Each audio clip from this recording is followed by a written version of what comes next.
The Witchwood has arrived, and we here at Tempo Storm are excited to jump right into the first few days of the new meta. Old archetypes return to the ladder following the set rotation. Mages without Ice Block, Druids without Jade Idol, Hunters and Priests without Barns. The Hearthstone experience as we knew it changed dramatically on April 12th. The Hearthstone community was as excited for the Year of the Raven as they were for the Knights of the Frozen Throne. Both releases drawing 220,000 viewers at the 10 AM release time. A couple hours later, and there were over 300,000 on Twitch watching the meta evolve, with old and new archetypes taking the ladder by surprise. Websites were being flooded by new decks every minute. Players looking to leave their mark in the new meta. After 24 hours of playtesting and observation, let's jump right in and go over some of Thursday's highlights. It didn't take more than an hour for Baku Aggro Hunter to begin making the rounds, with Ballista Shot proving to be more than a match for the unprepared. Though the combo of Blackwalled Pixie and Clockwork Automaton drew fascination towards this list, it was ultimately the aggressive power and cheapness of the deck that brought about the return of a Face Hunter archetype to the ladder. Kibler took to Control Warrior to beat the Rising Baku Hunter archetype while exploring the viability of Black Howl Gunspire. Fibonacci would take to a more traditional Control Warrior list while exploring the Witchwood meta, finding use for new additions for the value-oriented warrior archetypes such as Darius Crowley, Baku the Moon Eater, Azalina Soul Thief, and Countess Ashmore. Despite the explosive start Baku Hunter received in the meta, many players expected Shutterwalk to be the Yogg Saron of the Witchwood set, quickly making it a streaming favorite for several personalities on Twitch. Most notably was Disguised Toast, who took the Hearthstone client to the limit and forced 11 cards in hand, making for one of the more memorable highlights of the day. Okay, now that might be an exploit. Why? How? That shouldn't be possible. Oh no, Blizzard is gonna use this as the reason to ban me.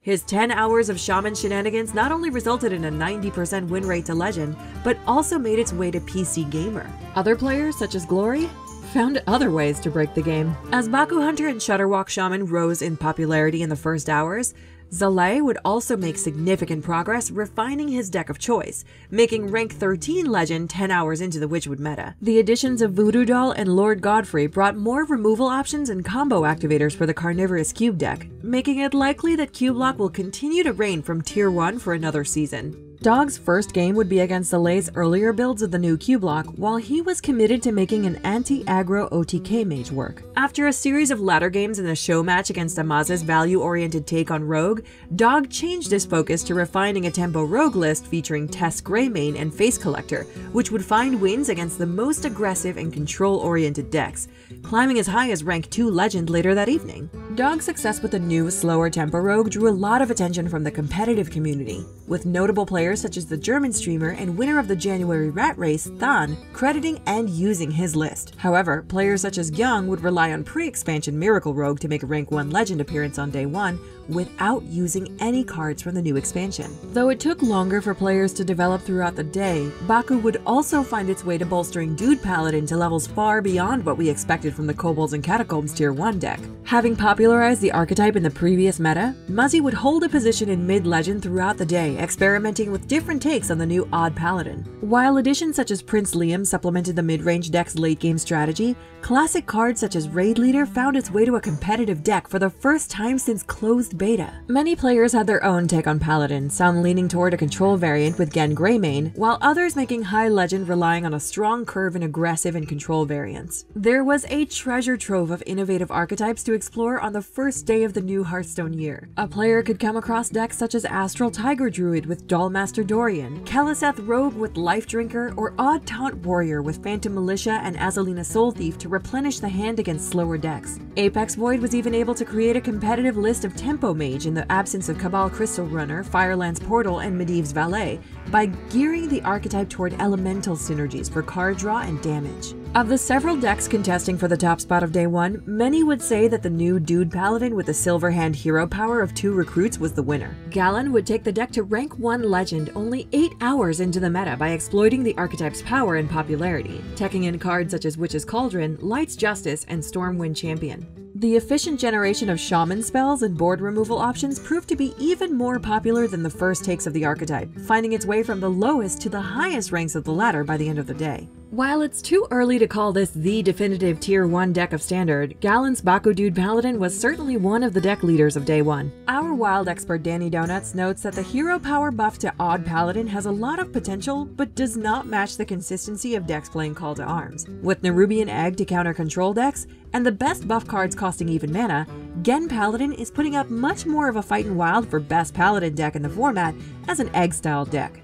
The Baku aggro hunter that Standard players experienced in the first hours of the Witchwood also made its way into Wild, with Ironbeak Owl and Marsh Drake putting far greater pressure on the control Warlock lists. Whether or not the new Face Hunter will play any better than the pirate-themed aggro decks with Ship's Cannon has yet to be seen. Among the newest decks from the Witchwood that are exclusive to Wild is Giant's Mage. Book of Spectres and Archmage Aragal synergize with the Naga Sea Witch and Giants package as a slower archetype than Giant's Lock, using Frost Nova Doomsayer to clear boards and make way for waves of giants. Though not as explosive as Giant's Lock, the Giant Mage compensates for this by making greater use of the class's control elements. Though it may not be in the higher tiers a week or two from now, it's one of the few new decks to have made any ground on day one of the growing Wild meta. Shudderwalk has also made its way into Wild as a more experimental archetype. While some use the legendary with Yogg-Saron for the fun of it, others are playing a control variant with Cold Light Oracle and Baleful Banker as a new mill archetype. Others may have seen a Jade sub-archetype of Shudderwalk Shaman hit the front page of the Hearthstone subreddit the next morning. While the Wild metagame is less susceptible to change from new expansions, many established decks receive new additions to raise their power levels. Zap clears early game minions for Tunnel Trog to deal damage in aggro Shaman while giving it a boost. Big Priest variants running Malagos and Velen now have Vivid Nightmare to give the combo archetype more consistency. Pirate Warrior gets a 2-mana weapon, which by itself is good enough for the aggro archetype to contest the waves of Dude Paladin still dominating the ladder a day later. How these small yet significant changes affect the Wild tier list will be seen in the coming week.